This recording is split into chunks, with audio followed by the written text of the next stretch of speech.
हातकणंगले तालुक्यातील तारदाळ ते निमशिरगाव हा सांगली कोल्हापूर हायवेला जोडणारा मुख्य रस्ता असून या रस्त्यावरील खडी टाकून मलमपट्टीचे करण्याचे काम संबंधित विभागीय करत असल्याने वाहनधारक व ग्रामस्थातून तीव्र संताप व्यक्त होत आहे।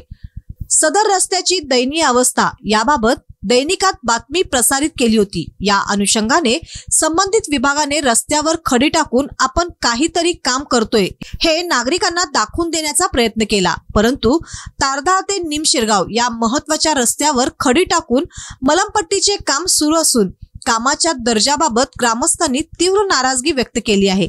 सध्या रस्त्यावर फक्त वर खडी पसरली जात असून ती व्यवस्थित दाबून रोलिंग करून न घेतल्याने वाहनांच्या चाकाखाली खडी उडून पुन्हा रस्त्यावर विखरत आहे।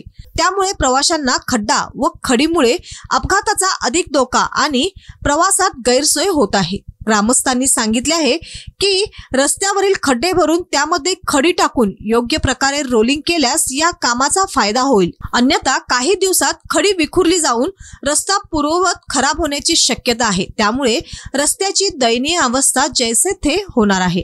सार्वजनिक निधीतून निकृष्ट दर्जाचे काम करणे हा सरळ गैरवापर असल्याचा आरोप ग्रामस्थांनी केला आहे। कामकाजाची पाहणी करून योग्य दुरुस्ती करावी अशी मागणी ग्रामस्थातून सार्वजनिक बांधकाम विभागाकडे होत आहे।